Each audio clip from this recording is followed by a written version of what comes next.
How's it going, you guys? AZPlow21 back again with another episode of our UFC save in WMMA 5, and here today we have Lovato Jr. versus Van Steenis. In the middleweight division, Rafael Lovato Jr. taking on Costello Van Steenis. In our main event, we are making our way towards UFC 276 McGregor versus Lee. That is the first of two consecutive pay-per-views that we'll be having in this month of March 2022. Right after that is UFC 277 Till versus Jacare 2. But I did want to make a quick little announcement, something that's pretty cool. We are going to have a 165-pound division in the near future. And we're going to get it started with a big tournament. It's going to be a 16-fighter tournament. There's going to be 8 fighters from lightweight and 8 from welterweight. No one in the top 3 of either division is allowed to compete in this tournament. So ideally, I would want number 4 and through number 11 from both lightweight and welterweight to participate in the tournament. And so at the beginning of May, we're going to see who number 4 through number 11 is, and then we'll arrange the brackets accordingly, according to who is number 4, who's number 11, etc., etc. So what that means is we're going to have to keep a couple of fighters off the back burner until that time. So no one in the top 10, top 15 at lightweight or welterweight is allowed to fight or be booked to fight before May. So that basically means lightweight and welterweight are on pause right now. Injury to either fighter means that the next person up would qualify. If you're unable to fight at 165 because it's too heavy of a weight class for you or too light of a weight class for you, that would also mean that the next person up qualifies. So if the guy at number 11 isn't able to compete soon, if he's injured for a long period of time, that would mean number 12 would qualify, etc., etc., etc. So it's going to be a 16-fighter tournament essentially, and it's going to be at 165 pounds, and the winner of that tournament will be the first super lightweight UFC champion. I'm very excited for it. And after elimination from the tournament, the people will go back to their original weight class until the tournament is over. So I'm excited about that. It's not going to happen for a couple of months or so, but it is something that I do have planned. I will have a 165-pound title and division. So what that means is that welterweight will move up 5 pounds. It'll be 175 instead of just 170. That way it's easier. You know, you have 175, 165, 185. In the near future, I might do a 195 division. I'm not 100% sure. It could be something that I consider doing just so, you know, there's more titles and, you know, the pay-per-views can have more title fights on them, etc., etc. It's something that I'm considering doing. I'm excited for it. I hope you guys are too. It's just something that makes it a little bit more exciting, you know, more title fights and more title opportunities for the fighters. So I think it's a pretty good idea. Hope you guys think so as well. Nonetheless, we are here for the fight night, Lovato Jr. versus Van Steenis. Let's go ahead and get into it. Everything's taken care of, correct? Yes. Let's get into it. In Japan. This fight night is in Japan, and I believe because of that, there's 7 fights on this main card. Before that, let's go ahead and get into our prelims. Magomed Unisilao taking on Raoni Barcelos. 12-0, undefeated, taking on 15-3. And Unisilao staying undefeated and getting his UFC debut win here against Raoni Barcelos. Kazumasa Majima taking on a violent Bob Ross, Luis Pena, who is fighting this weekend, as a matter of fact. Hope that he does pretty well. And Majima looks to be the favorite in that one, but violent Bob Ross, Luis Pena, getting it done there via unanimous decision. He's now on a 4-fight winning streak. Good for him. Up next, Joe Lozon taking on Mateusz Rebecki. Lozon 31-16, Rebecki 11-2, and Rebecki gets the win via unanimous decision, improves to 12-2, and now 3-1 in the UFC, and a big win over a veteran of the octagon like Lozon. Anthony Showtime Pettis in action against Evan Dunham. Pettis a heavy favorite at -230, and Pettis gets a knockout in round number 3. So Showtime Pettis was going through a bit of a losing streak, also to Gavin Hughes that time, but back in a big way with a knockout over Evan Dunham. Johnny Big Rig Hendricks taking on Wellington Turman. Turman 18-3, 3-2 in the UFC. Johnny Hendricks is coming off a win over Carl Roberson. And Wellington Turman gets a TKO over Johnny Hendricks in round number 1. So make it now 4-2 in the UFC, and he is on a 4-fight winning streak. You'd love to see it. Wellington Turman could see himself ranked in the middleweight division following this win. Sergey Kantoshko taking on Brock Weaver. Brock Weaver in real life, not the best guy. I think he got into some trouble over some dog fighting or some stuff like that. Nonetheless, he's on a bit of a winning streak. Kantoshko 3-2 in the UFC, coming off 2 straight wins. And Brock Weaver gets a submission in round number 2. It was a fantastic fight.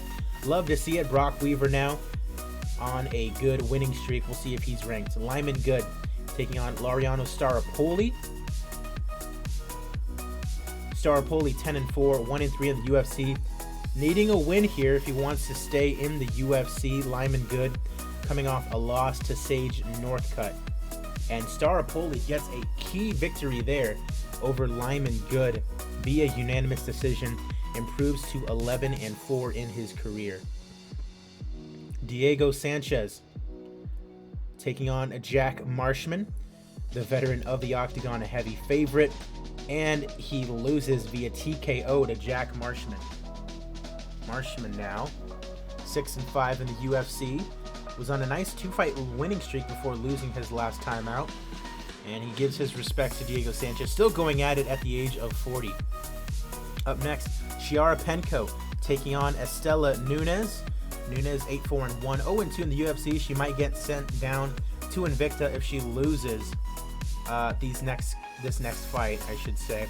And Penko 6-2, coming off a loss to Cynthia Calvillo. And Penko gets a split decision victory over Estela Nunes, who we are going to be sending down to Invicta now. Next up, Abdel Remain Dry taking on KB Buller.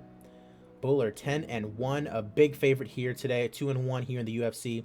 On the opposite side, you have Dry, who is 1-0-1 in the UFC, coming off a no contest to Mariusz. Don't ask me to say that Polish name. He loses. KB Buller with a knockout in round number 2.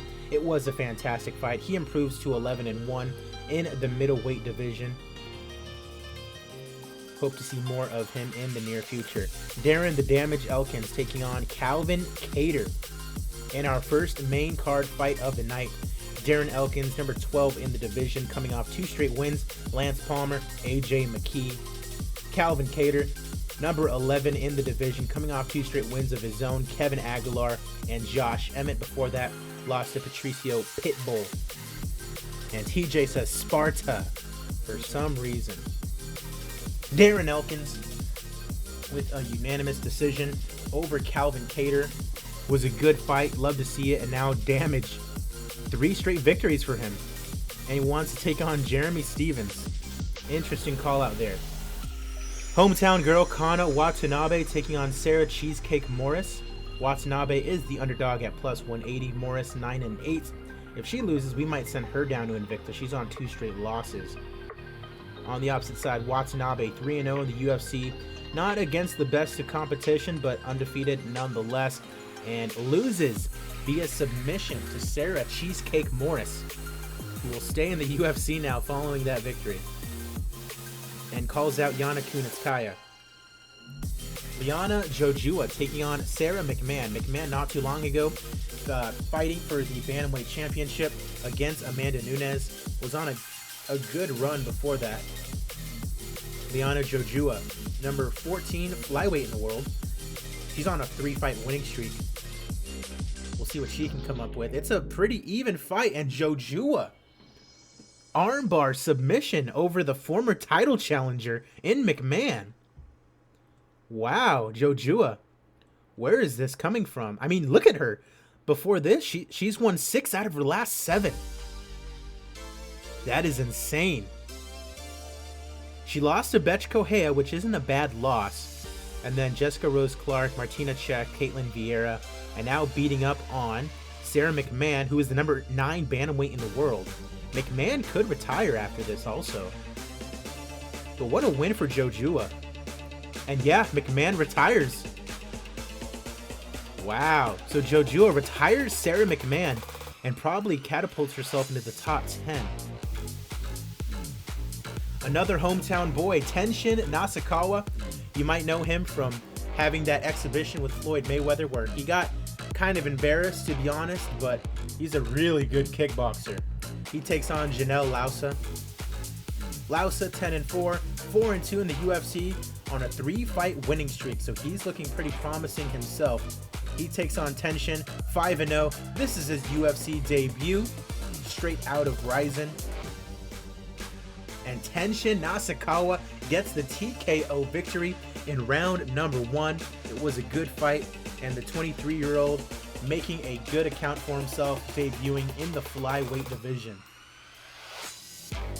Moving on, Tai Tuivasa taking on Biggie Boy Rosenstruik. Rosenstruik 11-4, has not had a very good time as of recently. Beat Justin Willis and then got knocked out by Alistair Overeem. Yikes.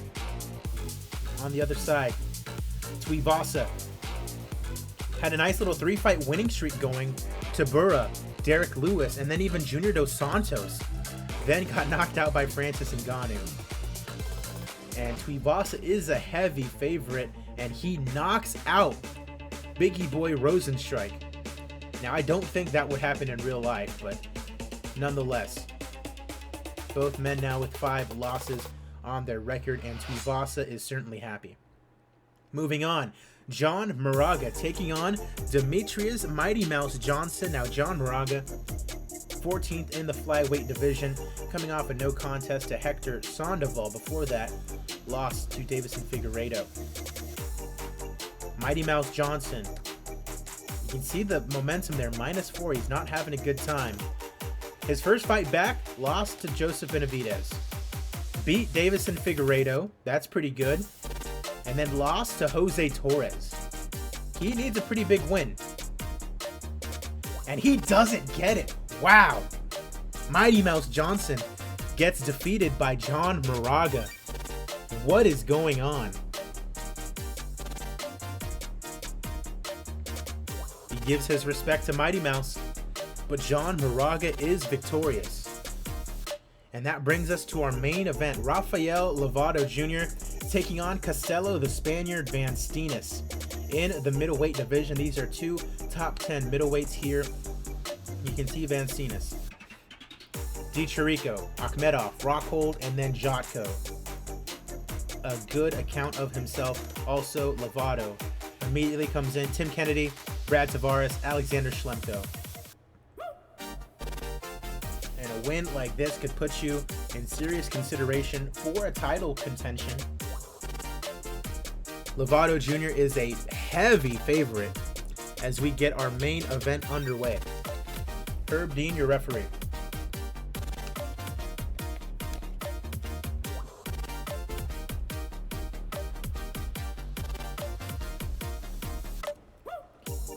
Takedown is successful, immediately going for a leg lock, and wow. Whew. Ladies and gentlemen, referee Herb Dean has called a stop to this contest at 1 minute, 39 seconds of the very first round, declaring the winner by submission due to a knee bar, Rafael Lovato Jr. Lovato Jr. gets it done.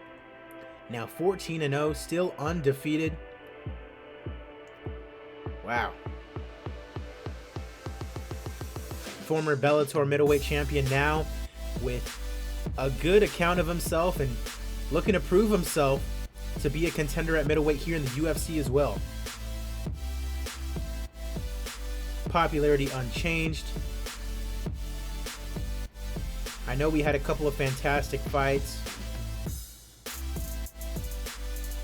We'll go ahead and give it to them. And then we'll give Brock Weaver a performance bonus. Along with Tenshin. Tension was the highest paid fighter because of that. That's crazy. We made a loss on that show, interestingly enough. Okay. As always, we'll update our rankings and then get you guys ready for the next card. We are making our way towards 2 really big pay-per-views. Hope you guys are excited for them. As always, be sure to like the video and subscribe. Follow me on Twitch and on Twitter so you can keep in touch with me and watch me whenever I am live streaming.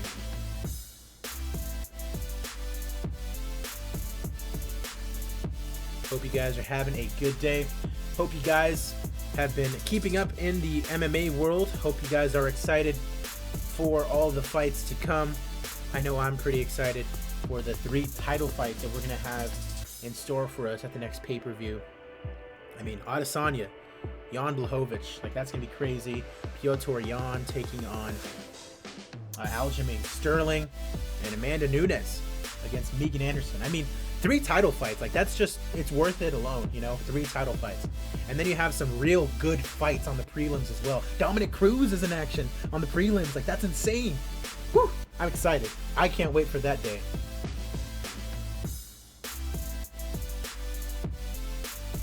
But yeah, also the super lightweight tournament, I'm excited for that in game. I think that's gonna be pretty cool to watch it unfold. It's gonna take a lot of time to watch it unfold. TJ Hockey says Izzy might lose. He might. He might. I mean, that Polish power, it can be devastating. I still am going to be rooting for Izzy because he's my boy, but I love Jan Blachowicz, so we're going to have to see what happens. What's going on here? Robbie Lawler retired. I mean, he's still recuperating. He has 2 months till he's back to full health, but Robbie Lawler retires. He's on a 2-fight losing streak. I'm going to see if I can bring him back. Okay, and he does.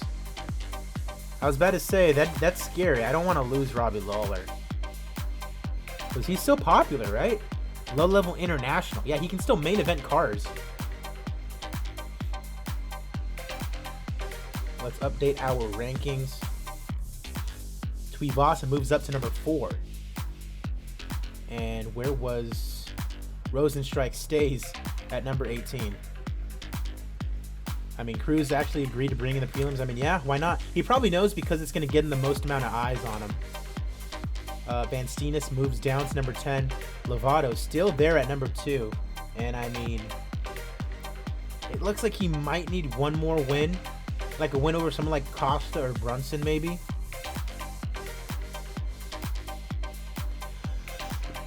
I'm not 100% sure. But nonetheless, it's a big win for Lovato Jr. Welterweight. Marshman moves up to number 22. Pettis is in at number 23 at lightweight. At featherweight, Elkins is up to number 9. Nice. Flyweight, John Moraga in at number 8. And Tension is not ranked. And where did Demetrius go? He went all the way down to number 12. Look at this, Jojua. All the way up to number 3 after beating Sarah McMahon. Huh. Maybe Jojua could be in line for a title shot. I mean, she just beat the last person to fight Nunes for the bantamweight title.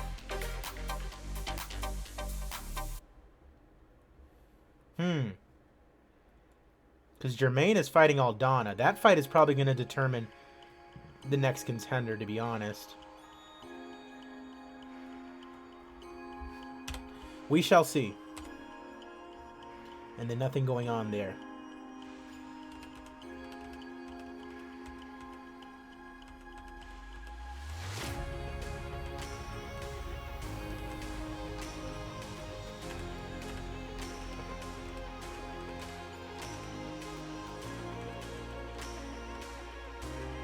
Not really much going on here. Brock Weaver needs to be renewed. It's kind of a douche in real life, but we're going to go ahead and keep him. Mighty Mouse needs to be renewed. I mean, we're going to keep him. But he's not been doing good at all. KB Bullor. He'll get an extra 2 fights. Dry. 1-1-1.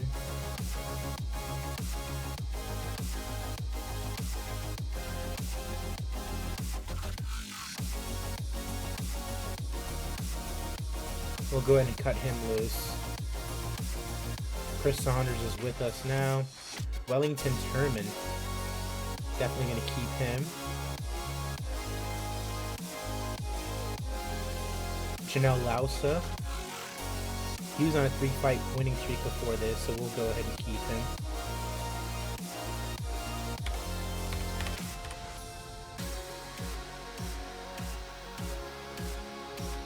Darren Elkins. He's having the time of his life. 3 straight wins. He's up to number 9.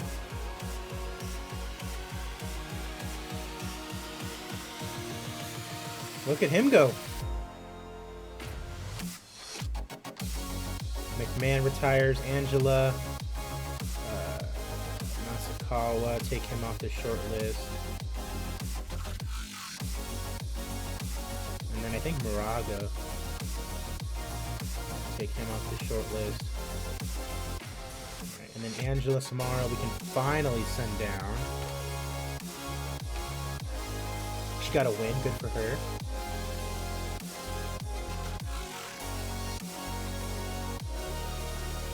Alright, next time I see you guys will be for Uzdemir versus Santos.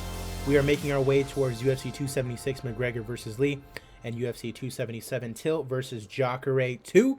Look at that, 3 title fights on hand for that pay-per-view. The other one, just a Conor McGregor pay-per-view. But look how stacked it is, unbelievable. I'll see you guys later. I'm AZPlow21. You guys have a good rest of your day.